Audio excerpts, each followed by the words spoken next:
Hey everyone, welcome back to the channel. It's Isak here, and today we're diving into something that can genuinely change the course of your life, and that's finding your zone of genius. This is a topic close to my heart because it's all about discovering what you are uniquely capable of and leveraging that to excel in your life. If you've ever felt stuck or you're unsure of what makes you truly special, stick around because today's video is going to be a game changer.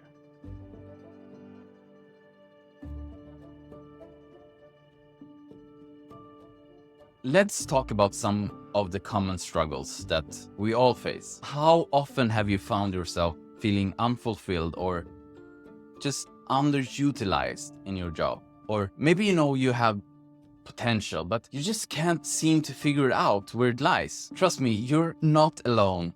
I remember when I was working 9 to 5 and I felt like just a cog in a machine. It wasn't until I stumbled upon this concept of the zone of genius that things really started to change. Research by Gallup shows that only about 34% of employees in the US are actively engaged at work. That's pretty crazy. That means the majority of people are just going through the motions, not tapping into their true potential. The consequences of not finding your zone of genius are huge. It can lead to burnout, dissatisfaction, and a general sense of aimlessness. You deserve more than that. That's what we are here to figure out today. So, okay, what's the solution? First, define what your zone of genius is. Your zone of genius is essentially the sweet spot where your natural talents, skills, and passions intersect. It's the space where you not only excel, but also find immense joy and fulfillment. Imagine a place where you lose track of time because you're so engrossed in what you're doing. That's your zone of genius. Now, how do we identify it? Okay, here's a few steps. First, reflection. You need to take some time to reflect on your past experience. What activities made you feel completely in the zone? Make a list of these activities. Second of all, feedback. Sometimes it's pretty hard to see ourselves clearly. So you need to ask friends, family, and coworkers about moments when they've seen you at your best. Look for patterns in terms of their responses. Next up is strengths assessment. So there's several great tools out there like the Clifton Strengths Assessment or the Myers-Briggs personality type indicator that can give you insights into your natural strengths. Lastly, we have the passion test. So you can identify what you are genuinely passionate about because passion is a crucial component. Without it, even the most talented individuals can lose steam. I love the concept of the zone of genius because it's combining your talents, strengths, and passions all into one. And that's pretty powerful combination. If you are like me, you might compare yourself to other people and think that, okay, this person has a lot more knowledge within this area, or he just have a talent for this. But I mean, if you find your zone of genius where you combine these things, you look inside, you figure out what your talents are, you figure out what your strengths are, you figure out what your passion is. The passion will drive you towards your goal. It will keep driving you towards that. It will keep giving you fuel towards whatever it is that you want to work towards. And that's such an important aspect of finding success that people don't normally think about. If you're just focused on creating wealth, finding success in like the very shallow sense, like you want to get a lot of money and you want to have a lot of sex and you want to have status or like these things, I mean, that will become boring very quickly. If you have your passion and it drives you towards your vision, towards your goal, then that is something sustainable. And you need to look deeply when you're trying to figure out your passion. Let's say you're passionate about video editing and you figure out that focusing on video editing will make you find your zone of genius. What if you work on a boring project in terms of video editing. You love the medium, but that's not enough to fuel you, to get you moving forward in this world where there's a lot of competition. What about your talents? You have something that you're good at, but talent is just a very small aspect of things. Putting in a lot of work, having a big passion for something, and working relentlessly towards achieving that. In that aspect of things, talent becomes very little in that comparison. Talent can give you a boost, a head start, but think of life and your career and think of your life purpose as a marathon. Is that enough to sustain yourself throughout your whole ambition? No, but if you can bring that talent together with your passion, which is like the motivation to reach the end of the marathon, that's your passion. And then you have your skills. You need to pick them up along the way. You can't just be running towards that end goal and have no skills. You're going to be outcompeted by all of the other runners because they gathered the skills. The current place we live in right now, it's a very competitive place. This is an aspect you cannot ignore. The way you create skills, we'll go into that in another video, but you need to do it consciously. You need to develop your skills in a very conscious way, because just spending time doing something does not develop skills. There's a lot of books that goes into this. Basically, it's like a three-legged stool, right? Finding your zone of genius. You need to combine your passion, you need to combine your talents and your skills.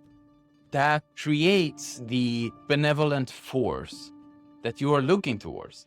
This is the force that keeps you moving forward out the other people. If you have all of these three aspects in whatever area you're working on, people are going to recognize. Most people don't combine their talents, skills, and passion into something they are striving towards. They are just focusing on one leg of this stool and expect great results. No, you can't. If you want amazing results, you need to do something that other people are not doing. You probably want results that the other 99% of people are not getting. You want financial freedom, right? You want leverage.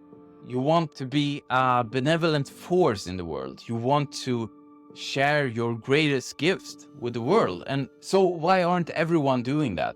Yeah, because it's difficult. People don't even know the basics behind doing that. The concepts of doing this. This is the basics, right? Combining your passion, combining your talents, combining your skills to create something. This is what you need to do to have the basics set up for you. This is how you create your goals. This is how you create your vision. This is how you create your life, right? People don't usually want what you want. You are kind of special for just watching this video, looking into this, and I've experienced this my whole life. People don't usually understand me. I'm not adhering to social rules. I'm not adhering to other people because I have a vision of what I want in life. I look at other people and I ask myself, do I want what that person is having? What that person has created in this three-dimensional world? And 99% of the time, it's a no. So I might look up to someone. I might respect that person. I might really want to share experience with that person. I might really want to connect with that person and just spend time with that person. But that doesn't mean I want what that person has created in this life. If you're taking advice from someone, if you are asking someone about something or you're reading something, you're consuming information with advice from that person. Is that person living the life that you want to live? Is that person representing the values that you want to represent? Is that person sharing his or her gift with the world? We need to be conscious about the advice we take from people. We need to be conscious about the information we choose to digest, because you can choose to consume a lot of information, but Which information do you digest? Which information do you choose to take on and make a part of yourself? Because that's how we use information, right? That's how I use information. I've written essays about information overload, and I've been using technology to combat this kind of disease we're having. But in terms of the stuff you consume, you need to be conscious. You need to be understanding that it's like food, right? What do you put into your body? Do you just put in some random shit? Do you even know where the information comes from? How do you know that you trust that information? This is basics, right? And we learn this in school, in some schools, in university, but this is the basics of becoming an adult. Learning how to digest information, learning how to distinguish between good information and bad information. I mean, nothing is inherently good or bad, but for your goals, for your vision, what you're trying to accomplish, for what you're trying to achieve in terms of your own development, is this information helpful or not helpful? Just make that distinction. Sometimes I'm getting a little bit frustrated because I see the way the world is going, and there's so much distraction, and people don't get the chance to look inwards, to find out what their talents are, what their core values are, and even what their strengths are. In this society, this is something which is not normal. If I talk to people, almost none of them know this stuff. They haven't even considered it. If you're creating a career, what are you basing that career on? Some people say, yeah, I'm basing it on my skills because I learned programming. That might get you a nice salary. It might get you a decent life, but it's not going to make you fulfilled. You only have one life to live on earth. Don't you want to figure this shit out when you're young? Don't you want to learn how to create conscious career based on your internal values? This is the basics: talents, skills, and passions. We can go into much more depth when it comes to this, but when deciding on your direction in life, have these basics, at least consider them when you choose a direction. You might solve some problems, like your money problems or your sex problems or your recognition problems, those kind of shallow problems. You might solve them by just focusing on one of these, but down the road, you're going to experience other problems. So do you want your life to mean something? Do you want it to be meaningful? Not just to you, but to the people around you. Do you want to create something with your life? You've been given this gift, right? Coming here to Earth, and it's so precious. People don't appreciate it. All of this social conditioning and all of this, the whole society that we're living in, it's about distraction. It's distraction from finding your truth, finding your authentic self, and realigning with that. I don't meet people who knows who their authentic self is. I don't see people who are aware of their authentic self. They don't know who they are. They know themselves in a context. I meet people in their 30s, in their 40s, in their 50s. They haven't looked inwards. They never ask themselves, what are my strengths? What am I good at? What are my talents? What were I good at when I was younger? And what is my passion? What do I like to do? These are really simple questions, and I don't see people asking them. How do you create something extraordinary in life? How do you get the most juice out of your life? How do you make the most out of your time here on Earth? Those are pretty basic questions that everyone should ask themselves. I need to revert back to Maslow's hierarchy here, because when it comes to pursuing these self-actualization goals, some of you might struggle with building the foundation in your personal development, and that is not something bad. It's something very good and very important. So when it comes to Maslow's hierarchy of needs, you need to build the foundation of the pyramid first. You need to make sure that you have those basics. You can transcend upwards. So bring up a pyramid of Maslow's hierarchy. Check it and pinpoint the holes you have in this area. Maybe you don't have your financial needs met. Maybe you don't have your shelter needs met. Whatever it is for you, portray this hierarchy of needs as the basics and then check where are your holes. Because yeah, of course you can. Like there are some people who are transcending towards the self-actualization top of the pyramid without having other needs met, but that is very rare. We're talking about monks who go to the Himalayas and meditate for 20 hours per day in a cave without having any of these other needs met. For most Western people, it's not possible. So the less risk-free way of doing this is to build a foundation and then graduate upwards towards something that's more in line with your authentic self. That's basically what the pyramid is about, right? It's about realigning with your authentic self. And at the top of the pyramid, we have the self-actualization. That's ultimately where your soul wants you to go. That's ultimately where your higher self trying to lead you to. But you're too distracted by all this other stuff. And you haven't fulfilled the foundation of the pyramid or the lower layers of that. Get working on those first.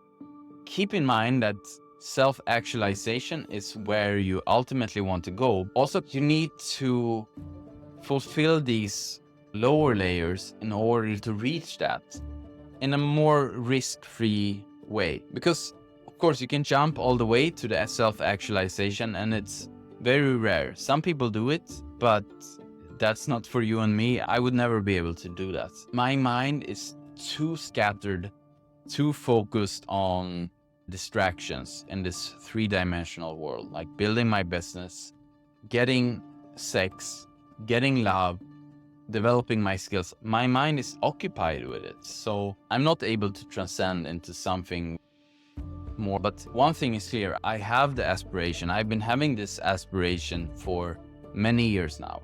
What I'm actually looking for is self-actualization. I am pursuing spiritual enlightenment. I am pursuing love, and I am pursuing oneness and freedom. You can mention in the comments if this is something that's fucked up, because I've been thinking about this a lot. Like pursuing this business stuff, pursuing these other things in order to get the freedom to transcend. It's the opposite of a shortcut, right?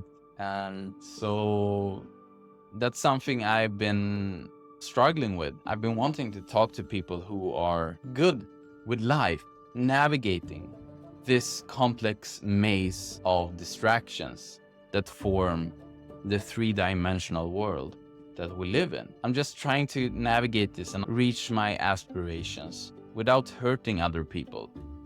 And ultimately, I have a lot of ego.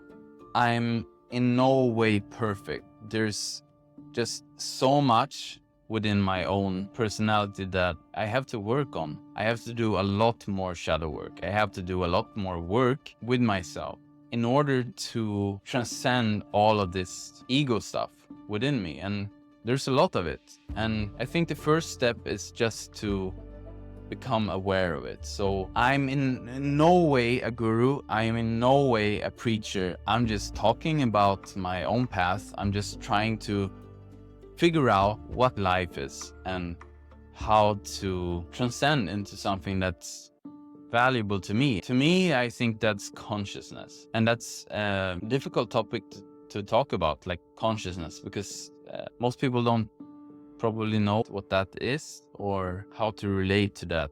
Focusing on your strengths. Instead of trying to fix your weaknesses, put energy into sharpening your strengths. This doesn't mean ignoring your weaknesses, but the return of investments on improving your strengths is significantly higher. We talked about this before, but set clear goals. Goals align with your zone of genius create powerful drive. Outline clear, actionable steps towards these goals. Continuous learning. Never stop learning. Seek out courses, books, and experiences that can further enhance your natural talents. Last up, let's talk about networking and finding mentors. It's important to surround yourself with people who recognize, appreciate your strengths. Mentors can provide invaluable guidance and open doors you never knew existed. Okay, to recap, finding your zone of genius is about identifying that unique blend of skills, passions, and talents that make you exceptional. Reflect, seek feedback, and use assessments and identify your passions. Focus on these strengths, set clear goals, and continually learn and connect with supportive people. So take that leap of faith and dive deep into discovering your zone of genius. The rewards are tremendous, not just in terms of career success, but also in personal fulfillment. Don't forget to subscribe if you found this video helpful. Hit the like button and share it with someone who might need this. Leave a comment if you have any thoughts or questions. I love hearing from you. And until next time, remember to keep discovering your zone of genius. All right, take care.